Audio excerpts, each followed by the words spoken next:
Raj media நண்பர்களுக்கு வணக்கம். நம்மளோட பிக் பாஸ் நிகழ்ச்சியை பொறுத்தளவு லைவ் ஸ்ட்ரீம் பார்த்தோம் அப்படின்னா முழுக்க வன்மத்தை தான் கொட்டிட்டு இருக்காங்க. யாரெல்லாம் தானே கேக்குறீங்க, வேற யாருங்க? சாச்சனா, பவித்ரா, ஆனந்தி இந்த 3 பேருக்குமே முத்துக்குமரன், ஜாக்லின் இந்த 2 பேர் மேலையும் அந்த அளவு வன்மம் இருக்குது. வன்மத்தை தான் கொட்டிக்கிட்டு இருக்காங்க. இந்த பவித்ராலாம் பேசுறத கேட்கும் போது, ஏமா இவ்வளவு நாள் நீ என்னமா பண்ண? இந்த வாரத்தை பொறுத்தளவுல ராஜகுருவா சூப்பரா பண்ணிருந்த, அதாவது ஒரு நெகட்டிவ் ரோல் தான் பண்ணிருந்த, பாசிட்டிவா உன்னால பண்ணவே முடியாது. உன் மனசுல அந்த அளவு வன்மங்கள் இருக்குது. இதுவரை யாருக்கிட்டயாவது நீ நேருக்கு நேரா கேள்வி கேட்டிருக்கியா? அதே நேரத்துல புரணி பேசும்போது மட்டும் ஆண்கள் எல்லாம் அப்படி, முத்துக்குமரன் இப்படி அப்படிங்கிற மாதிரி பேசிட்டு இருக்க. நேருக்கு நேரம் முதல்ல கேள்விகளை கேளுங்க, அதுக்கப்புறமா அடுத்தவனை குறை சொல்லலாம். உங்களுக்கு அந்த தைரியமே கிடையாது. மறுபடியும் எதுக்காக இப்படி புறம் பேசிட்டு இருக்கீங்க அப்படிங்கிற மாதிரி இருந்துச்சு. உண்மையாவே பவித்ராவை இப்ப பார்க்கும்போது ஊர்கிழவி மாதிரி தான் இருக்குது அப்படின்னு சொல்லலாம். சாச்சனாவை பொறுத்தளவுல அண்ணனி பேசிக்கிடுது. அதே நேரத்துல ஜாக்லின் மேலையும் முத்துக்குமரன் மேலையும் எதுக்குதான் இந்த வன்மம் அப்படிங்கறது தெரியல. அதாவது பிக் பாஸ் வீட்ல இருக்கிற எல்லாருமே ஃபைனல் ஸ்டேஜுக்கு ஜாக்லின், முத்துக்குமரன் இவங்க 2 பேரும் தான் போவாங்க அப்படிங்கறத அவங்களே உறுதிப்படுத்திக்கிறாங்க.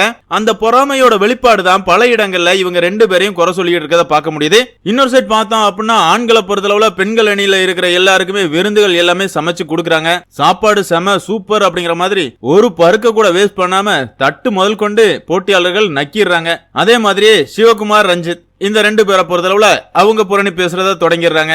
அவங்கள பொறுத்தளவுல அவங்களோட டார்கெட் 2 பேர் தான், முத்துக்குமரன், தீபக். இவங்க 2 பேரை பத்தி தான் சிவகுமார் புரணி பேசிட்டு இருக்காரு. பாத்தியா, தீபக்கு சொம்பு தூக்குறாரு முத்து அப்படிங்கிற மாதிரி சொல்லிட்டு இருக்காரு. எப்ப முத்துக்குமரன் சொன்னதுல எந்த தவறுமே இல்லையே. தீபக்க பொறுத்தளவுல படை தளபதியா வேற லெவல்ல பெர்ஃபார்ம் பண்ணியிருந்தாரு. ஆனா உங்களை பொறுத்தளவுல வன்மம். இந்த சிவகுமார கூட விட்டுலாங்க, இந்த விஷால பொறுத்தளவுல இதுவரைய பெஸ்ட் பெர்ஃபார்மருக்கு தீபக்கோட பேர் சொன்னதே கிடையாது. அந்த அளவு வன்மம் எதுக்குடா? பார்க்கும்போது மட்டும் சீனியர்னு சொல்ற. ராணவ் எப்படிடா பெஸ்ட் பெர்ஃபார்மர் ஆவான்? ராஜாவா மங்குடி மாதிரி தான் உட்கார்ந்துருந்தான், அவனை போய் பெஸ்ட் பெர்ஃபார்மர்னு சொல்றியே அப்படிங்கிற மாதிரி தான் இருந்துச்சு.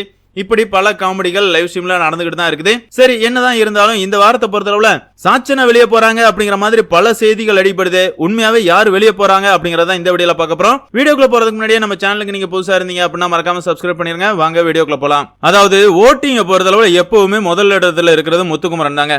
அவரை பொறுத்தளவுல 24.29% வாக்குகள் வாங்கியிருக்காரு. கிட்டத்தட்ட 1 லட்சம் வாக்குகள் வாங்க போறாரு. 2வது இடத்துல சௌந்தர்யா, அவங்கள பொறுத்தளவுல 14.34% வாக்குகள் வாங்கியிருக்காங்க. 3வது இடத்துல விஷால் இருக்கிறாரு. அவர் 9.99% வாக்குகள் வாங்கியிருக்காரு.